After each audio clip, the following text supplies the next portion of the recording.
siembra en Sinaloa. Todo lo que se hizo en Sinaloa pues es un esfuerzo de última hora, se resembró fuera de época, los rendimientos van a ser muy bajos, la calidad va a venir mal, pero pues lo que aparezca de lo perdido, como dicen, lo que aparezca. Bueno, Estados Unidos está replanteando ahorita toda su política rural. De hecho, hay una frase muy clara de la importancia. Es importante porque América rural representa un sexto, Estados Unidos rural representa un sexto de la población. Tenemos que enfocarnos en desarrollar una estrategia para encaminar a la América rural y a la agricultura y la ganadería al siguiente nivel. Esta es política oficial de Washington. La pregunta es cuándo lo vamos a hacer aquí, revalorar nuestro sector productivo, nuestro sector rural. O sea, Estados Unidos ya tomó también el tema de que hay que meterle más recursos al campo. Bueno, ya lo comentamos, no tiene caso ejemplificar más las medidas que han tomado diferentes países para protegerse, que básicamente, por ejemplo, pues Estados Unidos, China le puso 105% de arancel al pollo importado de Estados Unidos, lo cual quiere decir que lo van a producir ellos, y repito, necesitan 2 kilos de maíz para cada kilo de pollo. Bueno, la FAO trae el indicador de que por lo menos hay que producir el 75% de la demanda total de alimentos. Nosotros ya estamos por abajo de eso, abajo del 60% de hecho, o sea que también ahí hay volúmenes pendientes muy importantes. Bueno, esto es importante para comenzar a entender el aspecto social. Se dice que en el campo, como es poco productivo, pues en el PIB solo vale el 5%, si le agregamos la agroindustria, pues llega casi al 10%, pero este es un estudio que hicieron varios organismos, el ICA, el BID, CEPAL, FIDA, Banco Mundial, los mismos norteamericanos, estudiaron 42 países, y resulta que el puro sector primario, por ejemplo de México, que lo tenían en 4.6, que es la cifra del INEGI, vale 24.5 realmente para la economía, y eso lo veo uno muy claramente con lo que está pasando ahorita en Sinaloa. Se cae el campo, pues el comercio en las ciudades está hundiéndose. Entonces, este es un punto con el que hay que tener mucho cuidado. No es cierto que los sectores rurales valgan nada más lo que vale el producto a nivel de la parcela, vale 4 o 5 veces más el impacto económico. De hecho, este es un estudio que hizo el CNA.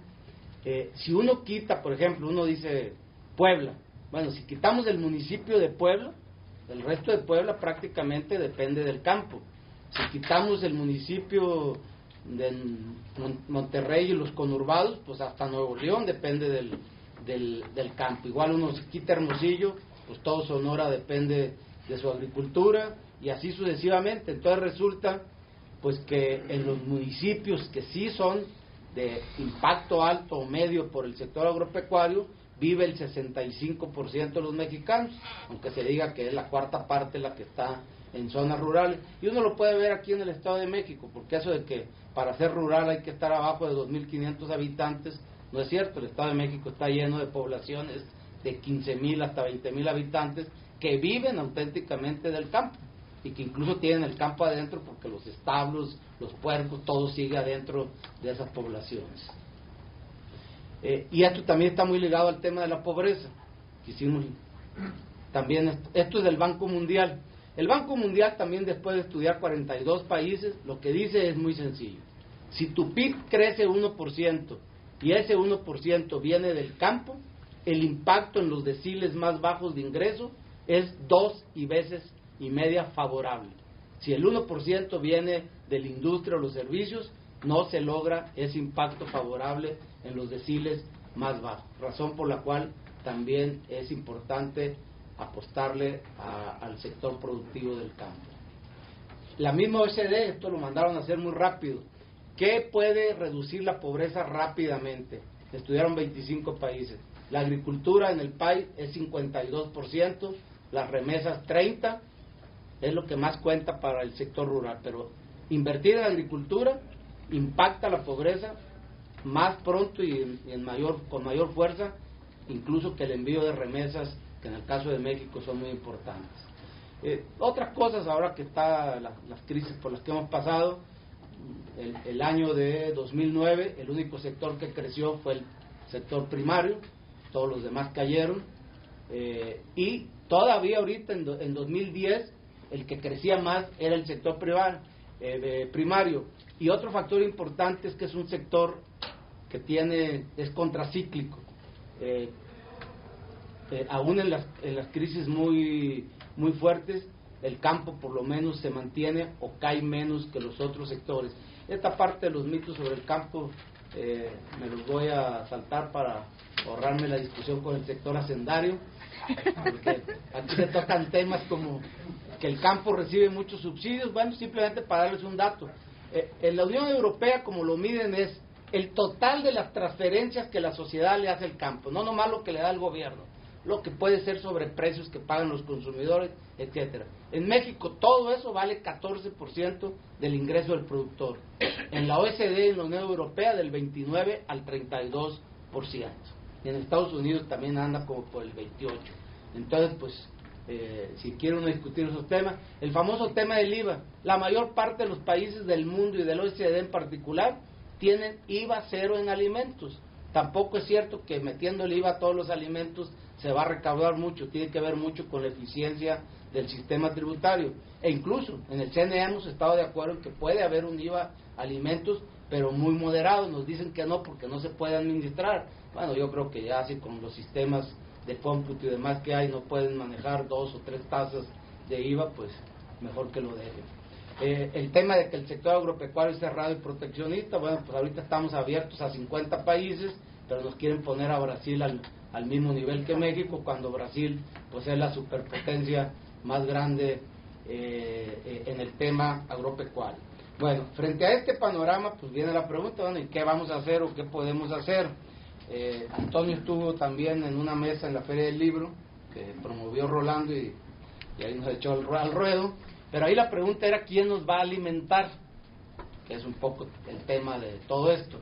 Bueno, yo creo que ahí Antonio dio la respuesta correcta. Yo decía que si uno va a un supermercado, pues casi todo lo que hay en los anaqueles viene, pues digamos, del sector comercial del campo, que en realidad en México sería como el 18% de los productores.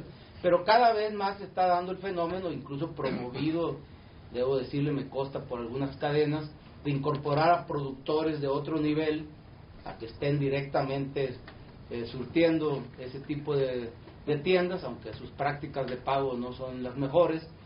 Pero hay un sector que llamamos el productor emergente, que es aquel que ya está, que viene del autoconsumo, pero que ya entró al mercado con algunos excedentes y que además está en zonas de buen potencial, que con una inversión relativamente reducida ese sobrante, ese excedente, se podría incrementar muy rápidamente. Es un sector que en 2-3 años tiene capacidad de respuesta importante, porque si el maíz traen menos de 3 toneladas, pueden llegar a 7-8 en ese periodo, lo cual sería muy importante. Tenemos casos como la zona de la Mixteca, donde ahí, por ejemplo, promueve mucho el senador Eladio Ramírez.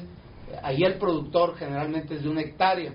Lo que están tratando de hacer es que de esa hectárea 1000 metros sean invernaderos, y esos invernaderos pues producen tomate, algunos hortalizas, etcétera, que parte se quedan para ellos, mejoran su nutrición, pero ya lo están colocando también en el mercado. Y si quieren seguir con el maíz, también ya se logró que pasaran de las 2 toneladas hasta niveles promedio de 6 o 6,5 toneladas, en las condiciones en que estaban, simplemente cambiando el paquete tecnológico y desde luego con asistencia técnica.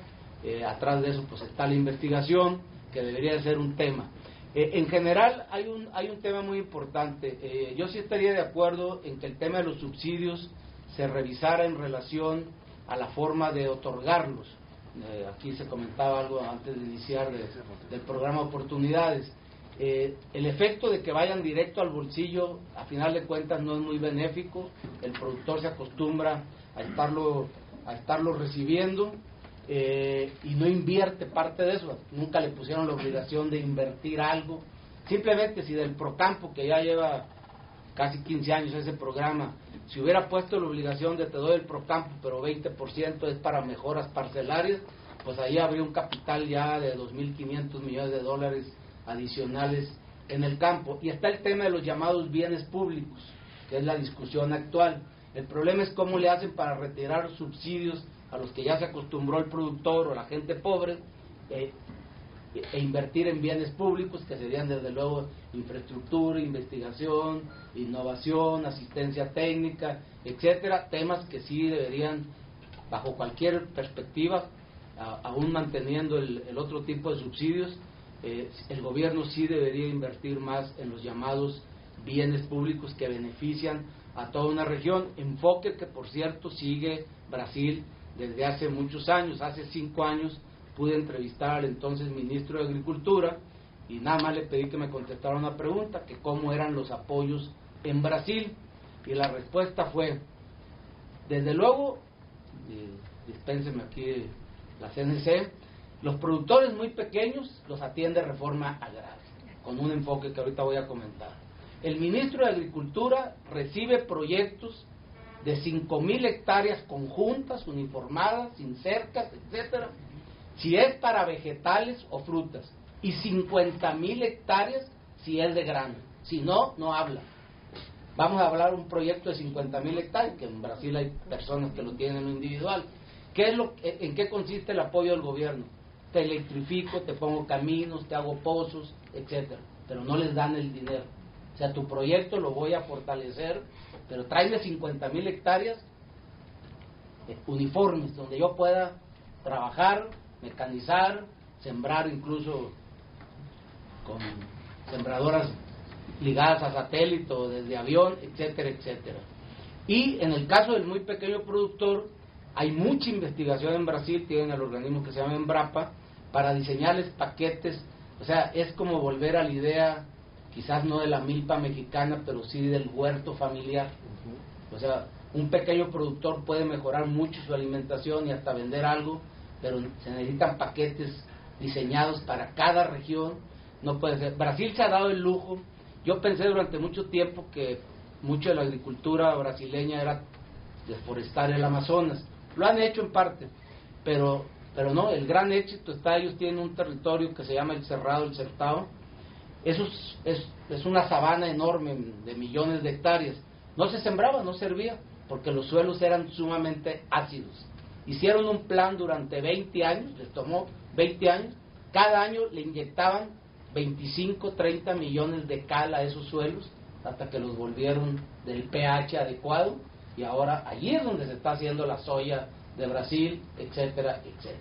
Pero los brasileños sí piensan con esa perspectiva, pueden cambiar los gobiernos, pero mantienen las políticas, es decir, entonces, políticas públicas de largo plazo. Y repito, ahí sí me sumo a lo que dijo Antonio en esa ocasión, los 3 niveles de productor, aún los más pequeños, pueden contribuir mucho a resolver este problema, porque el solo hecho de que un productor, aunque sea pequeño, se mantenga el solo, pues despresiona el mercado. Ahorita, por ejemplo, en el maíz, los más afectados pues son los minifundistas, porque sus excedentes les dan para comer 4 o 5 meses, y el resto del año tienen que comprar el maíz, y salvo las tiendas de Diconsa, pues el maíz más caro en México es el que se vende justamente en las poblaciones rurales, el que termina pagando el propio campesino, que no alcanzó a generar excedentes para él mismo, mucho menos para el mercado. Y repito, tenemos una franja. Yo creo que al productor comercial pues hay que mantenerlo, no digo que le den más, pero hay que mantener su capacidad de producción y darle más seguridad en cuanto a la reinversión. El productor emergente, con poca inversión, en 3 años podríamos tener resultados muy, muy importantes, y el minifundista, pues sí buscarle las opciones que lo hagan menos dependiente de tener que salir a comprar incluso alimentos en cierta época del año, porque repito, dado el sistema de comercialización, les pagan poco por su producto, pero cuando les toca comprar resulta que lo que vendieron en 2 vale 8. Entonces sí es un tema de políticas públicas de largo plazo, agresivas, y cuando digo políticas públicas, no que las haga el gobierno, tiene que ser el Estado mexicano, incluyendo la sociedad, desde luego los productores, y queramos o no, pues ahí está el poder legislativo de por medio. Por cierto, acaba de rechazar el presidente, la vetó una reforma donde se planteaba mayor presupuesto para el campo cada año. Posiblemente pues el argumento es que no se pueden comprometer a a que eso se cumpla, porque los presupuestos en México son anuales.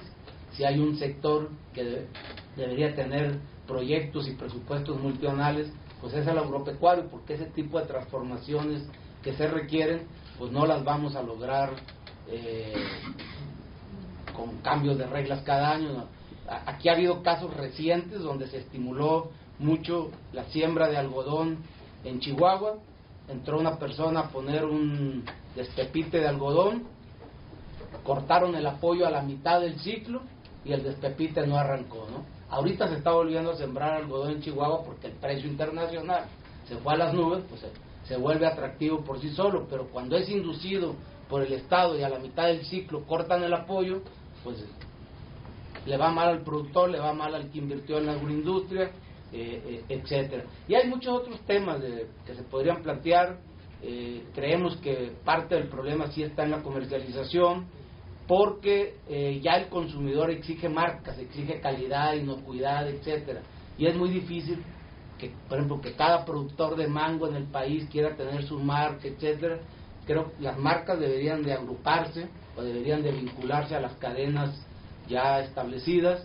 Exportar a Estados Unidos, yo creo que hay mucho productor pequeño que puede cumplir con la norma norteamericana, pero no va a entrar nunca porque ni lo conocen, ni puede garantizar, repito, que sí pasó por todas las etapas de la inocuidad, etcétera, la trazabilidad, saber que si aparece un vegetal con daños a la salud en cualquier lugar se puede saber incluso de qué parcela salió.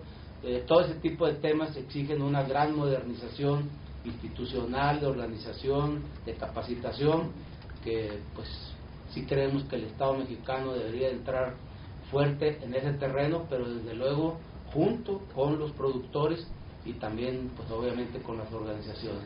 Este sería un planteamiento general del tema.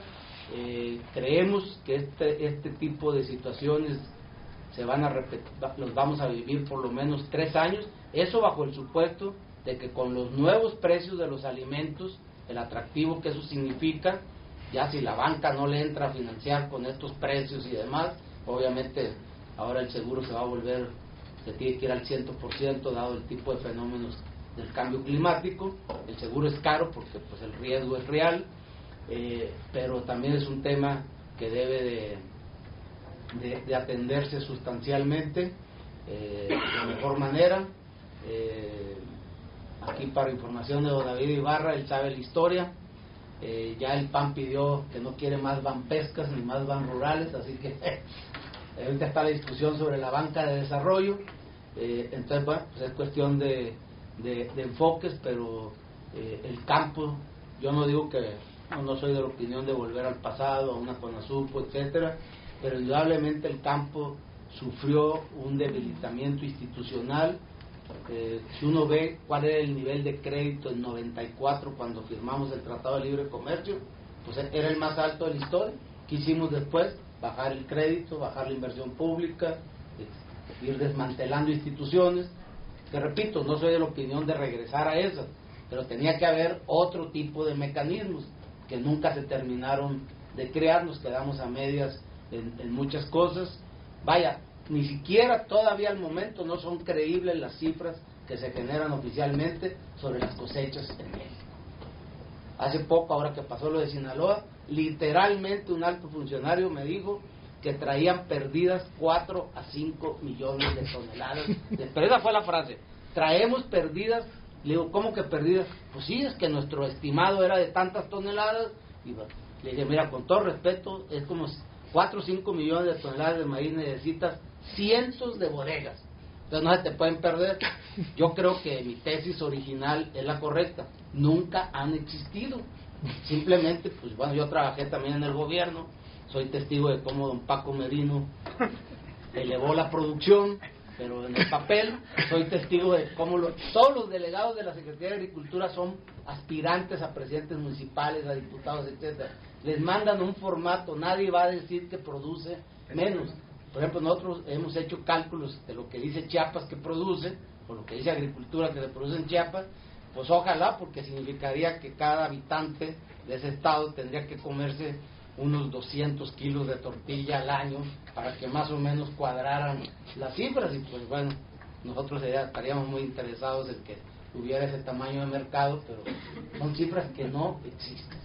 Y desgraciadamente, por ser sinaloense, también soy de la opinión de que no todo lo que se ve verde en los cerros es maíz, que hay que tener cuidado, también porque luego nos dicen que tomaron fotos de satélite, que la cuestión foliar va muy bien, que todo se ve verde, pero entonces este tema requiere profundizar, y qué bueno que nos acompañan gentes pues que han estado en el sector con una perspectiva internacional, como Margarita, el Colegio de México, etcétera, desde luego CNC, Secretaría de Hacienda, de la buena, Ricardo. A ver, es que Alfonso tocó muchísimos temas. Y el primero por el que yo empezaría es hacer una comparación entre lo que él decía, que es ahora el Fondo Monetario Internacional el que trata el tema de la alimentación. Y yo diría que casi sería un tema a ser tratado por el Consejo de Seguridad de las Naciones Unidas. Y no es sencillo el tema, puesto que si ustedes recuerdan de alguna manera, en la crisis de 2008 de los precios, hubo levantamientos en poblaciones en varios países, hubo manifestaciones y hubo personas que perdieron la vida. Y yo no dejaría de pensar que de alguna forma el malestar en el Magreb, en Egipto y en algunos de los otros países está muy vinculado con el tipo de subsidios al pan, al trigo, y lo que se logró mantener y lo que no. Y eso también lleva a pensar en qué es lo que es sostenible y lo que no es sostenible. Y pensar sobre todo la seguridad alimentaria o la perspectiva de la crisis en términos del fin último de la producción, que es la seguridad alimentaria de las personas. Y es la comida en cantidad y calidad suficiente, no solamente la cantidad de lo que se come, que sean las calorías X, sino la calidad de lo que comemos. Y por lo tanto, la calidad de lo que producimos y la capacidad de ingreso o de producción para poder comerla. Creo que un tema por el que pasó muy rápido Alfonso es los quiénes. Espero no comerme varios de los comentarios que a lo mejor ya va a tener, por lo que dijo Alfonso, a lo mejor ya Antonio había en otra oportunidad hablado de esto. Pero si nosotros pensamos en América Latina, en México, en términos de lo que es ahora en México inclusive clasificada como pobreza alimentaria, creo que las cifras son realmente preocupantes. Y tenemos que preguntarnos quiénes son esas personas. ¿Son los productores y consumidores o solamente son consumidores? No es solamente el tema de una persona que deja de ser presión sobre la oferta escasa, sino la capacidad que tiene realmente de contribuir a la producción o a la oferta, y también por esa oferta a satisfacer su demanda. A ver, México me parece que, digamos, independientemente de la perspectiva que yo creo que global, y diré nada más 3 cositas sobre el tema, creo que lo que nos mostró la crisis del 2008 es de que realmente fenómenos tan pequeños y de especulación serios más bien, la especulación no es seria, pero la especulación ha sido la que motivó, sobre todo en el caso del arroz, el aumento de los precios. Y eso fue en el 2008. En el 2010 los precios empezaron a subir de manera mucho más acelerada que en el 2008, y la preocupación vino efectivamente, empezó por el límite a las ventas externas en Rusia y en Bielorrusia. Y me imagino que eso tiene que ver con toda la serie de medidas de política que se empezaron a adoptar en cada uno de los países a raíz de la crisis del 2008. Es decir, que empezamos a regresar a medidas de proteccionismo. Y esas medidas de protección para justamente proteger el consumo de la población local es la que nos debería de plantear qué hacer para garantizar que la oferta se mueva de acuerdo con la demanda, que va a seguir creciendo. En el caso concreto de este año, todavía a finales de 2010 había, como dijo Alfonso, unas proyecciones o perspectivas